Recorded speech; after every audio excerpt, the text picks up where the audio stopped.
আসসালামু আলাইকুম রহমতুল্লাহি ওবরকাতুহু। সম্মানিত দর্শক, আজকের যে শিরোনামটি, এটি কোনো ব্যক্তিকে উদ্দেশ্য করে নয়। এই শিরোনামটি আপনার জন্য প্রযোজ্য হতে পারে, আমার জন্য প্রযোজ্য হতে পারে, অথবা যে কেউ যারা কিনা সফলতার একটা জায়গাতে পৌঁছে গিয়েছেন, অনেক শত্রু তৈরি করেছেন, অনেক প্রতিযোগী তৈরি করে ফেলেছেন এবং কাজকর্ম করতে গিয়ে ঝুঁকিপূর্ণ অসংখ্য কর্ম করেছেন। এ সকল কর্ম করতে গিয়ে একটা সময়ে আপনাকে পালাতে হতে পারে এবং পালাতে হবে। কখনো জীবন থেকে, কখনো ব্যবসা থেকে, কখনো রাজনীতি থেকে, কখনো সিংহাসন থেকে পালাতে হবে। তো সেই আপনাকে যে পালাতে হবে, সেটার একটা ম্যাথমেটিক্যাল ম্যাটিকুলাস একটা ডিজাইন থাকে। সব জায়গাতে ডিজাইন থাকে। এগুলো নিয়ে আমি অনেকগুলো ভিডিও করেছি ইতিপূর্বে। যারা দেখেছেন হয়তো অনেকেরই মনে থাকে না, আবার অনেকগুলো লেখাও লিখেছি, বেশ কয়েকটা লেখা লিখেছি। তারপরেও আবার এই বিষয়গুলো মাঝে মধ্যে স্মরণ করে দিতে হয়। এখানে আমি পালানো বলতে যেটি বুঝাচ্ছি যে আপনি পালিয়ে যাবেন আর ফিরে আসবেন না। অর্থাৎ পালানো এমন একটা বিষয়, যদি আপনি পালিয়ে যান আপনার আর ফিরে আসা হবে না। আর আরেকটি বিষয় রয়েছে, সেটা হলো পশ্চাৎপসরণ। অর্থাৎ আপনি কৌশলগত কারণে পেছনে চলে যাবেন।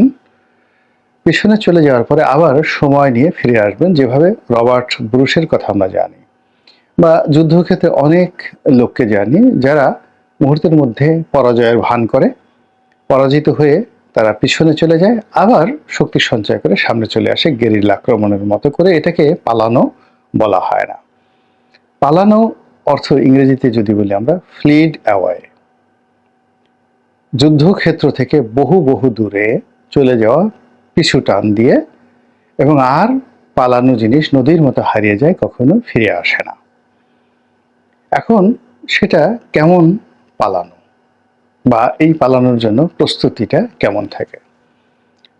আপনি যদি গণভবনে যান, বঙ্গভবনে যান, লালকেল্লাতে যান, তাহলে গণভবন, বঙ্গভবন নির্মাণ সময়কাল তার থেকে ধরুন দিল্লির লালকেল্লা বা আগ্রার দুর্গ অলমোস্ট ৩৫০ বছর বা ৩০০ বছরের মতো সময়ের পার্থক্য।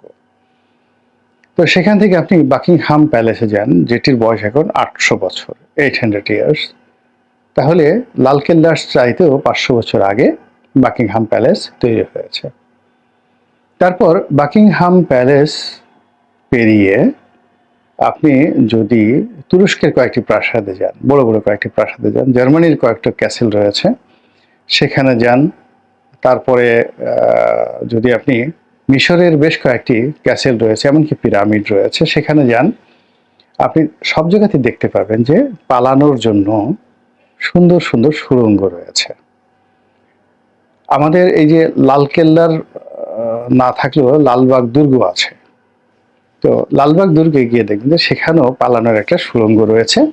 বলা হয়ে থাকে যে এই সুড়ঙ্গটি একেবারে বুড়িগঙ্গা নদীর তীরে অজ্ঞাত একটি জায়গাতে গিয়ে সেটা শেষ হয়েছে, এবং এখান থেকে এটা বন্ধ করে দেওয়া হয়েছে। বেশ কয়েকজন লোক বলার চেষ্টা করেছে যে এই সকল সুড়ঙ্গ পথে ভূত থাকে, প্রেত থাকে, দানব থাকে, দৈত্য থাকে, এবং ব্রিটিশ জমানাতে এই লালবাগ কেল্লার যে সুড়ঙ্গ পথ, এটির রহস্য উন্মোচনের জন্য ওখানে অনেকে ঢুকেছেন, কেউ আর ফিরে আসেননি। এমনকি শিকল দিয়ে হাতি বেঁধে সেই হাতি ছেড়ে দেওয়া হয়েছে। হাতি সেখান থেকে হারিয়ে গেছে, শিকল ফিরে এসেছে। এরকম কাহিনী আপনি লালবাগ দুর্গে গেলেই শুনতে পাবেন। তো এরপরে সেটি এখন মাটি দিয়ে বন্ধ করে দেওয়া হয়েছে, কিন্তু সুড়ঙ্গটা রয়ে গেছে। তাহলে বোঝার চেষ্টা করুন যে কিভাবে মানুষ পালায়। একইভাবে আপনি বাংলাদেশে যে বিখ্যাত সেন বংশ, বল্লান সেন, তো বল্লান সেন তিনি নদিয়াতে ছিলেন, রাজপ্রাসাদে ছিলেন, দুপুরে খাবার খাচ্ছিলেন। তো সেই তাদের যে প্রাসাদগুলো দেখবেন, বড় বড় প্রাসাদগুলো সবসময় নদীর তীরে হয়, সবসময় নদীর তীরে হয়।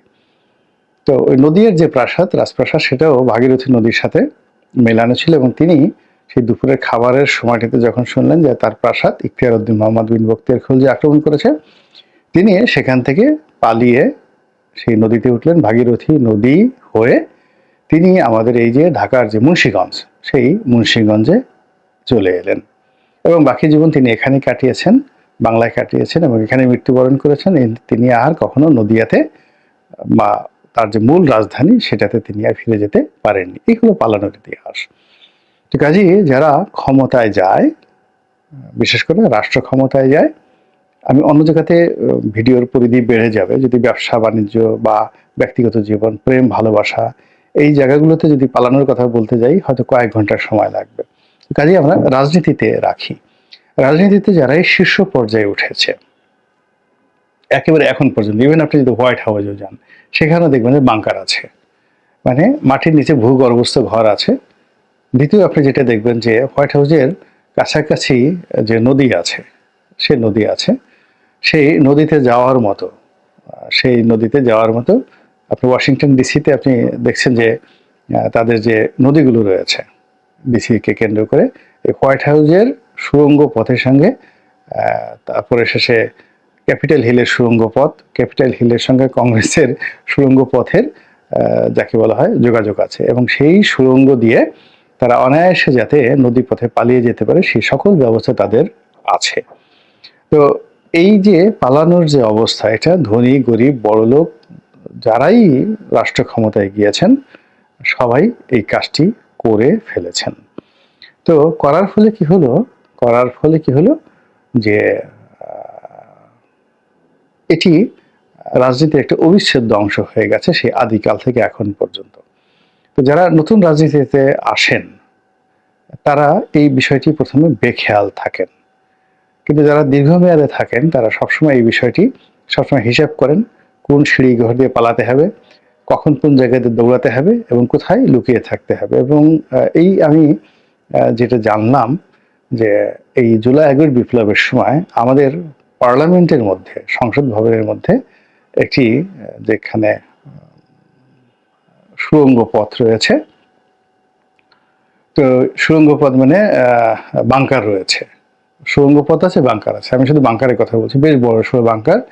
সেই বড়সড় বাংকারে বেশ কয়েকজন মন্ত্রী, সংসদের বড় কর্তা, তারা সেখানে বেশ কয়েকদিন ওখানে লুকিয়েছিলেন এবং ভয়ে ওই গন্ধ মানে বমি করে সেই পুরো পরিস্থিতি ওখানে নষ্ট করে ফেলেছিলেন, সেই বাংকার টাকা সব নষ্ট করে ফেলেছিলেন। এইরকম বাংকার এবং সুড়ঙ্গ সবসময় থাকে। এবং আপনি দেখুন যে যদি প্রস্তুতি না থাকতো, প্ল্যান পরিকল্পনা না থাকলো, আপনি লক্ষ লক্ষ মানুষ গণভবনের দিকে আসছে আর শেখ হাসিনা অত্যন্ত দৃঢ়চিত্তে সুন্দরভাবে হেলিকপ্টারে উঠে সেখান থেকে তিনি চলে গেলেন, পালিয়ে গেলেন।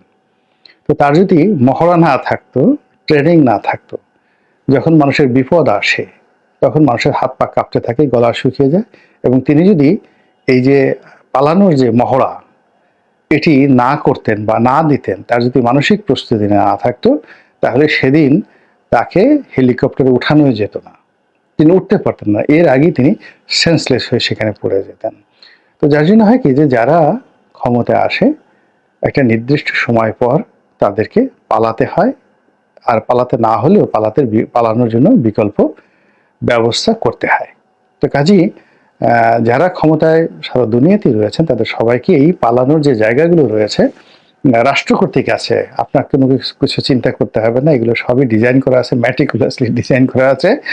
তো কোথায় বাংকার আছে, কোথায় সুড়ঙ্গ আছে, তারপরে আকাশ পথে যেতে হবে, কোথায় নদী পথে যেতে হবে, কোথা দিয়ে স্পিড বোটে উঠতে হবে, সব জিনিসগুলোই কিন্তু এখানে করা আছে। কিন্তু আপনাকে শুধু এই বিষয়গুলো জানতে হবে এবং এগুলোকে মহড়া দিতে হবে। আদারওয়াইজ দীর্ঘমেয়াদে যারা ক্ষমতায় থাকতে চান তাদের জন্য এটি একটি বুমেরাং হবে। দ্বিতীয়ত হলো যে আপনি কখন পালাবেন, মানে কখন আপনি বুঝবেন যে আপনার পালানোর সময় হয়ে গেছে। যখন দেখবেন যে আপনার 5টি ইন্দ্রিয় ঠিক মতো কাজ করছে না, একা একা বসে দেখেন যে আপনি যা দেখছেন তা আপনার বিশ্বাস হচ্ছে না, এও হতে পারে যা দেখছেন, অথবা যা দেখছেন সেটার সঙ্গে আপনার মন মেলাতে পারছেন না, প্রতিটা মুহূর্তে যা দেখছেন তার সঙ্গে আপনার মন বিক্ষুব্ধ হয়ে যাচ্ছে, আপনার অনেক সিদ্ধান্ত, যেমন দেখা গেল আপনার হাত আপনার বিরুদ্ধে কথা বলছে, আপনার অজান্তে হাত আপনার গালের উপর থাপ্পড় মারছে। তো রাজনীতির ক্ষেত্রে এটা তখনই বিষয় যখন অধীনস্থ লোকজনগুলো যারা আপনার কথায় লেফট রাইট করবে, যারা আপনার কথায় আগুনে ঝাঁপ দেবে, যারা আপনার কথায় হুকুম তামিল করবে, সেই লোকগুলো যখন কাজকর্ম না করে উল্টো আপনার সঙ্গে বিতর্ক করবে, আপনি ধরে নেবেন যে তারা যাকে বলা হয় আপনার পালানোর যে পথ, এই পথটি করে দিচ্ছে। এটা আপনার পালানোর একটা প্রথম নমুনা। দ্বিতীয়ত যে আপনি যদি দেখেন সবাই আপনাকে শুধু দায়ী করছে, কেউ দায়িত্ব গ্রহণ করছে না। যখন স্বাভাবিক অবস্থা থাকে তখন দায়িত্ববানরা সবাই দায়িত্ব গ্রহণ করে এবং সফল হলে তারা পুরস্কার দাবি করে, আর ব্যর্থ হলে তারা অনুশোচনা অনুভব করে এবং শাস্তির ভয় করে।